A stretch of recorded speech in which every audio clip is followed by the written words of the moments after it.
Bismillahirrahmanirrahim. Assalamualaikum warahmatullahi wabarakatuh. Alhamdulillah, bersyukur kita kepada Allah dan juga bersalawat kepada Nabi Muhammad SAW dengan mengucapkan Allahumma sholli ala sayyidina Muhammad. Adapun saya di sini ialah untuk mempresentasikan tugas dari mata kuliah Psikologi Keluarga. Sebelum itu izinkan saya untuk memperkenalkan diri terlebih dahulu.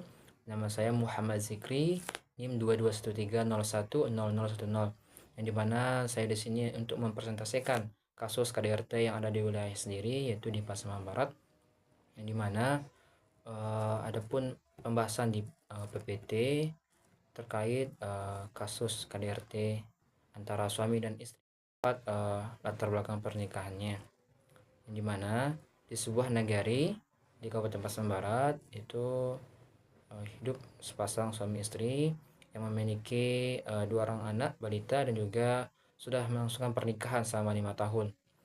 Pernikahan mereka semuanya harmonis dan juga penuh dengan harapan. Tapi sejak 2 tahun terakhir mulai berubah. Jadi suaminya semakin sering pulang larut malam dan pekerjaan sambilan sebagai buruh bangunan, dan istri sebagai pekerjaan mengurus semua urusan rumah tangga tanpa ada keluhan sama sekali. Dan seakan menilai bahwa kontribusi istri dalam rumah tangga tak pernah cukup.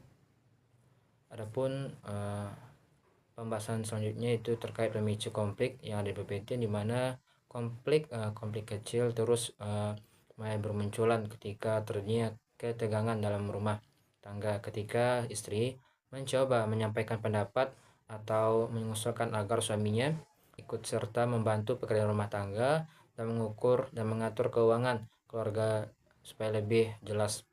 Akan tetapi suaminya sering merespon dengan nada yang kasar, bahkan dengan menghina istri tersebut, dan juga dengan ancaman emosional seperti perkataan suaminya, ini kalau kamu tidak bisa mengurus anak dan rumah, keluar saja dari rumah ini.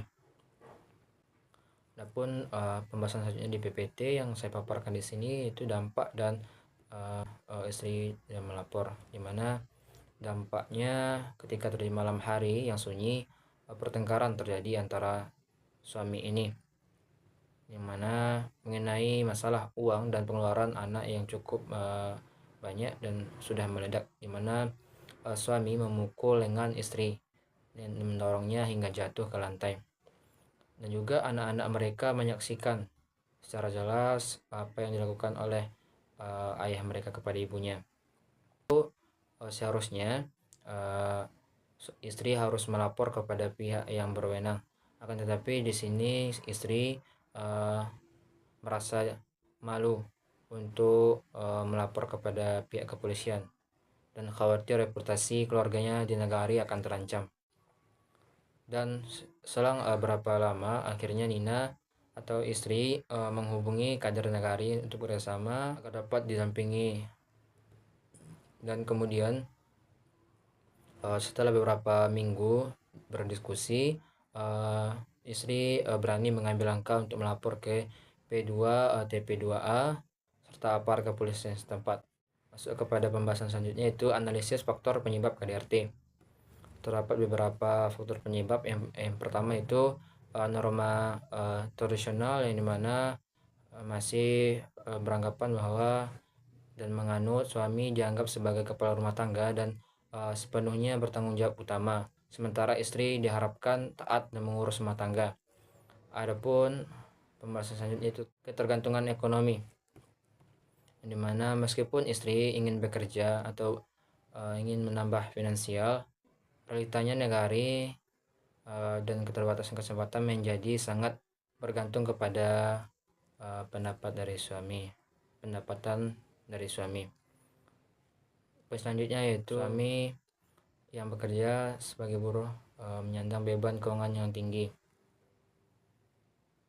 Selanjutnya itu pemahaman hukum yang rendah. Banyaknya warga negari, misalnya saja sepasang suami ini yang belum sadar bahwa kekerasan rumah tangga adalah pelanggaran hukum. Poin selanjutnya itu layanan perlindungan, yang dimana Meskipun P2TP2A di Pasaman Barat telah membangun pusat pelayanan, fasilitas seperti rumah aman dan dukungan psikologi mungkin belum merata di seluruh negara. Masuk kepada poin tentang dampak psikologi korban dan anak, di mana trauma emosional dan kecemasan berkepanjangan. Adapun dampak selanjutnya yaitu penurunan dan juga turunnya harga diri dan rasa bersalah. Adapun dampak selanjutnya itu gangguan tidur dan juga kesehatan mental, serta efek negatif pada perkembangan anak dan juga isolasi sosial korban, di mana kekerasan rumah tangga menimbulkan dan meninggalkan bekas luka yang mendalam yang tidak hanya sebagai berbentuk fisik tapi juga psikis, mempengaruhi kestabilitas emosi dan juga mental korban, serta merusak tumbuh kembangnya anak-anak. Adapun poin selanjutnya yaitu dasar hukum penanganan KDRT. Itu terdapat pada Undang-Undang PKDRT sebagai landasan hukum primer untuk menjerat tindakan kekerasan rumah tangga. Dan juga terdapat Undang-Undang Nomor 16 Tahun 2019. Undang-undang ini memperbarui beberapa pasal pidana terkait penganiayaan dan juga kekerasan. Dengan Undang-Undang 16 Tahun 2019 ini, korban dapat menuntut pertanggungjawaban pidana. Masuk kepada poin selanjutnya yaitu rekomendasi solusi komprehensif. Itu terdapat 7 pilar rekomendasi, yang mana yang pertama ialah penguatan edukasi dan juga sosialisasi nagari.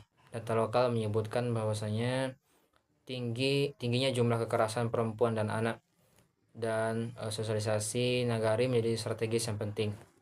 Adapun yang kedua ialah perluasan layanan perlindungan korban, menyediakan layanan psikologi dan juga konseling trauma di PT TP2A, pendampingan mental dan juga dalam jangka panjang akan membantu korban memulihkan harga diri dan juga stabilitas emosionalnya.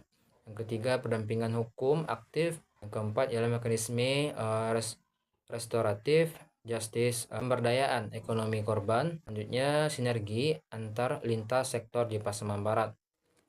Juga pemetaan dan evaluasi program keberlanjutan. Masuk kepada poin selanjutnya yaitu kesimpulan.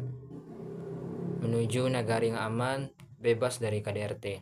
KDRT adalah masalah sosial yang serius. Penanganannya harus lebih komprehensif dan juga termasuk pada upaya hukum dan pencegahan menjadi krusial.